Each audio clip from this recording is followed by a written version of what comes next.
So I'm with you. Real quick, shout out to Jonathan Sheffield, yeah, I was man. I was gonna say that myself. Yeah. Hey, Jonathan, how's it going? Yeah, Jonathan's a good guy. I like hanging out with him and talking to him. He is a good guy. You've debated him a couple times, and of course, he's the guy. The YouTube channel, I ask you guys to go check out. I don't care if you disagree with him. Go there. His graphics and stuff are amazing, and it's good to know the counter arguments of things, as well as Constellation Pegasus for giving me that super chat earlier. He said he's excited about this show here. Jehovah's Witnesses have a book on Daniel and kept me motivated for years. I'm very interested in this talk, he said. Okay. So this is important for so many reasons, what you're talking about here, Dr. Carrier. And I think the first question we need to ask is, who the hell is Daniel? Does Daniel even exist? And you mentioned something about a Ugaritic name for Daniel. He's similar to these fictional characters like Noah and Enoch.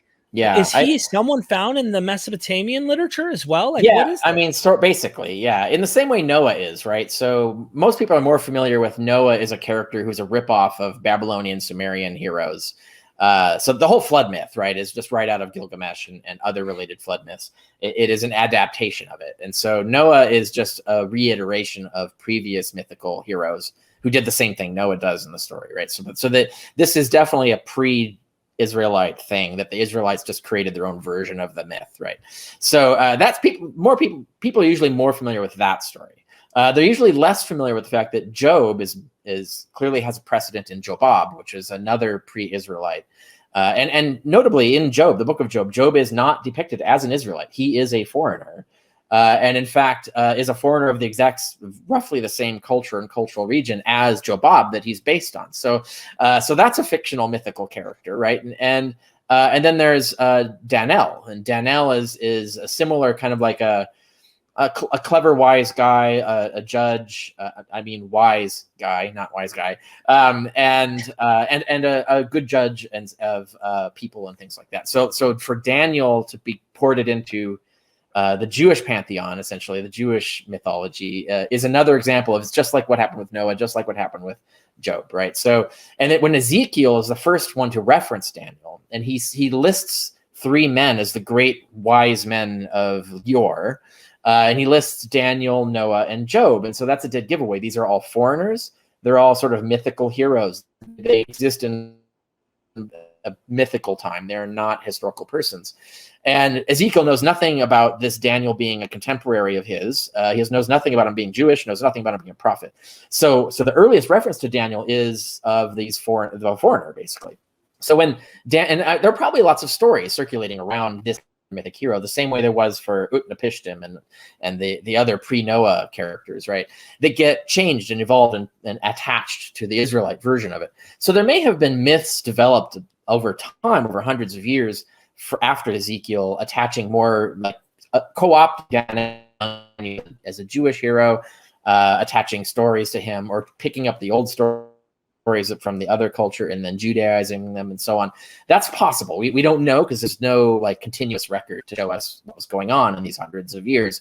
But ultimately, yes, I lead with this. I only do one paragraph on it, and then I don't bring it up again, or at least except by reference, because I don't think this is the key argument. Like this isn't the reason we conclude Daniel is a forgery. But it is a piece of evidence that we need to take into consideration, that you're being a little gullible and trusting that there even was a Daniel. Right. So it is important to look at this history, because we have the precedents of a lot of the Old Testament is really just rewrites of pre-Israelite religious cultural myths and stuff. And so Daniel's appears to be a part of that tradition, although it's a later addition to it.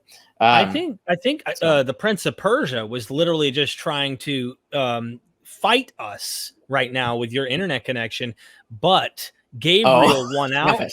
Let's hope he can continue to win out for this interview here. Because what did I lose? What dropped? I didn't notice.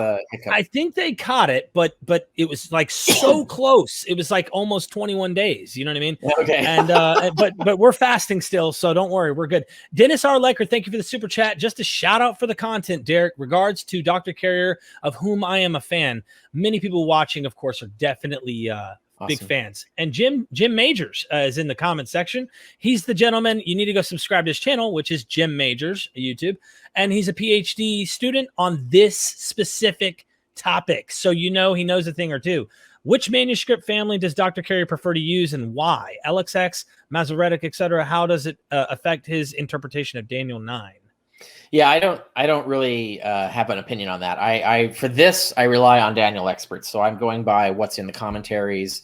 The Hermannea commentary is like a prominent one. I follow Andrew Lecoq, for example. And I look at the experts on this because I'm actually, my expertise is in Greek and Hellenistic, not in Hebrew or Aramaic. So I have to rely on the experts in Hebrew and Aramaic for anything that I say about those things. So that stuff is not coming from me. That's coming from other experts who actually are experts in that stuff.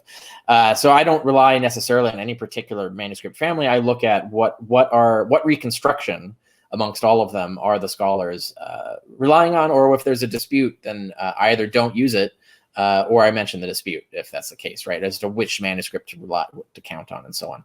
And so there's a lot of like disputes as to what exactly is in Daniel 9, even from like the Dead Sea Scrolls, which have lots of holes in them and scraps, so that frustratingly, there's pieces where we'd want to see what actual letter was this exact spot, and it's missing, so we can't answer the question.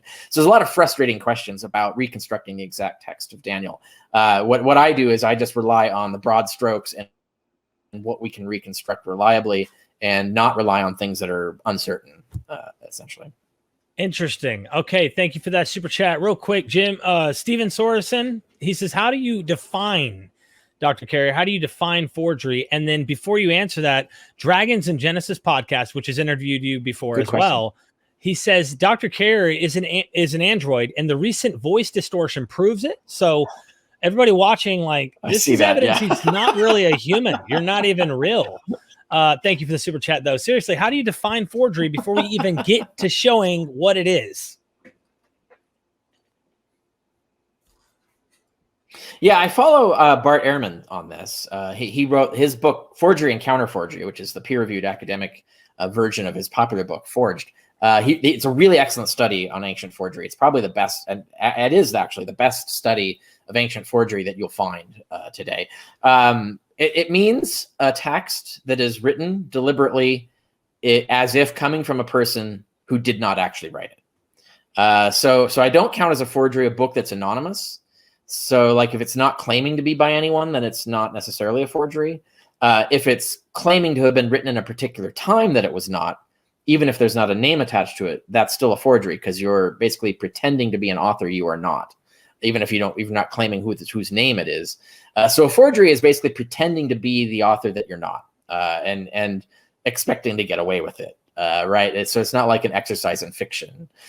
So that's what I call a forgery. And ultimately, for anyone who hasn't read that book, Dr. Ehrman shows in Antiquity, this was not like a thumbs up thing to do. This was actually frowned upon, very negative. It was not a common practice. It was not good. And he goes extensively into this in his book. By the way, Mark, very well done. Yeah. Thank you for the super chat, but we're going to get this question at the end. If you want to super chat your question in the vein of the dialogue on Daniel and pertaining to the subject matter we're discussing, feel free to. I will reserve these super chats. Don't get me wrong. I'll make sure I get your question asked for super chatting at the end. But let's reserve it on the topic of Daniel as a forgery and how this has influenced these topics. And I'll make sure I get it. I screenshot your question, though. So, all right. Dr. Carrier, let's move into something here. If someone lived contemporary to the events taking place in Babylon, they would have never made this many historical mistakes. This is almost verbatim what you said in your article. Yeah. Darius the Great versus Cyrus the Great. Can you give us some details as to what, like, it's almost like someone in the cabinet of our current president not knowing what the president actually did or does or anything like that. So can you go into the details of what happened that makes you go, what? This does, like, how can you say he lived when he's saying he lived? Anyway. Right. And I discuss like the different sides of this argument too in the article if people want to go in there, like the attempt to say like, well, Herodotus got things wrong. Do we say that Herodotus is a forgery? And the reason we don't is because the things Herodotus gets wrong are things we expect him to get wrong. Like there are things that he's not a direct witness to, that he's getting to secondhand, third-hand hearsay, and so on. But what we're talking about, Daniel, the author, purports to be an actual top-ranking official in the Babylonian and then Persian kingdoms at the time that this events are going on. that person could not possibly make all these mistakes. Like the mistakes are just too numerous, too extreme, and are largely like they're hard to explain in any plausible way. Like you can come up with just so stories to explain them away, but they're not probable. They're not plausible stories for why it is. Whereas, you know, he gets a lot of things wrong, and they're the kinds of things you would expect someone to get wrong who's writing hundreds of years after the fact and doesn't have the history down really well, which is expected at that time, because history books, like really good spot on history books, were not quite a thing yet. When this, like, they were just like, it was the practice of history in this sense had just been invented, right, in the 4th or 5th century, and it had only gotten better a few hundred years later in the Greek world. So the idea of Daniel, like, being able to find a reliable Babylonian, Persian historical record with lots of good data, like that kind of stuff just wasn't easily available back then. So it was easy to get things wrong. And because he's not a contemporary of the event. So he does.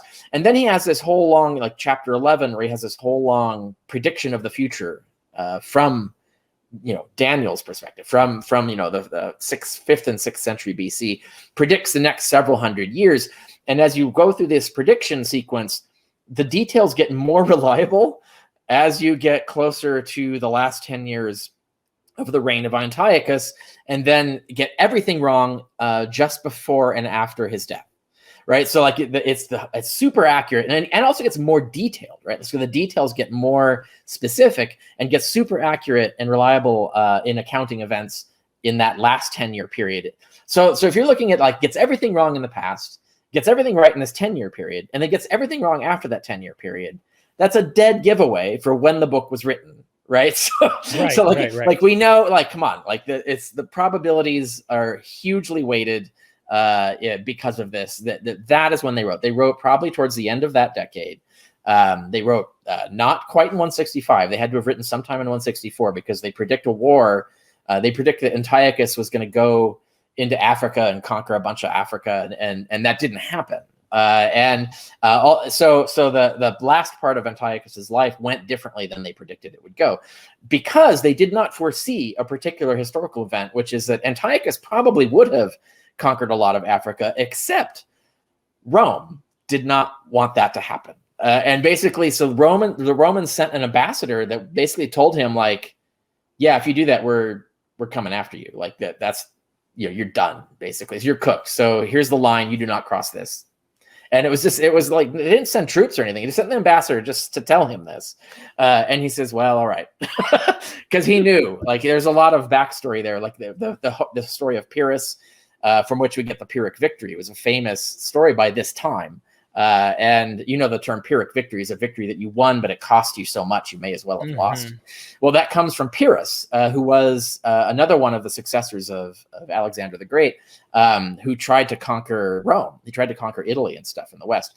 And he went and he invaded Italy. The Romans sent a legion. He wiped out the legion. And so the Romans sent 2 legions. And so he wipes out those 2 legions. And so the Romans raise and send out 3 legions. And I think he barely narrowly defeats those legions. But then he famously quipped the line, it's like, one more victory against the Romans and I'm done for.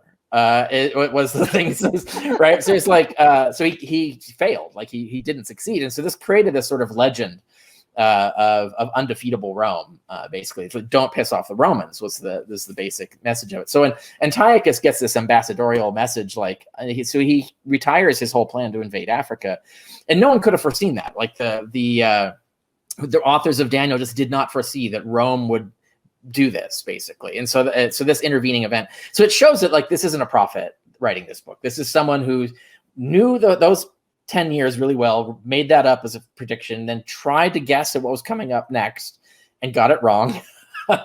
And tried to get right what happened in the past and got it wrong. And so that's how we know that. Now, I noticed earlier in the comment feed, someone did mention, or no, it wasn't the comment feed. It was in on Facebook comments on your post announcing the show. Someone did mention that there's 2 sections of Daniel. There's chapter 1 to 6 and chapter 7 to 12. I think that can go into this question too, if you don't mind. Yeah. Thank you for the super chat too, because he's that fits perfectly, book, right?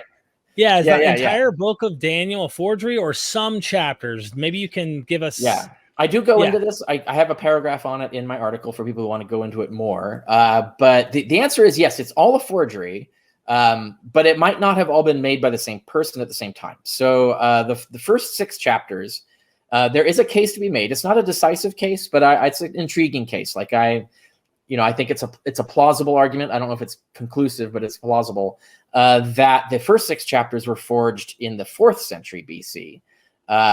Which is still a couple hundred years after the fact. It's still not really Daniel. So it's someone pretending to be Daniel telling these stories for some other purpose that we don't know, because we know less about the historical context at that time. And then the chapters 7 to 12, those are very clearly originated in the 2nd century BC. So if the first 6 chapters were forged in the 4th century, then the next 6 chapters were forged in the 2nd century. So it's still all a forgery, but it's basically, you think of it as 2 separate forgeries that got stuck together. And we have a lot of examples of those kinds of things happening. Daniel, they kept sticking more forgeries onto Daniel. So you have Bel and the Dragon, you have Susanna, you have all these other, Daniel kept growing. People kept forging more Daniel and adding it on. So the idea of like it accumulating more and more forgery over time is already established precedent. We already know for a fact that was happening to Daniel a lot. Wow. So yes, it's still a forgery, but it is possible that the first section was forged a few centuries earlier. But if you want to go into that more, there's a lot of good writings on this, commentaries and so on, that cover the reasons why we suspect that might be the case.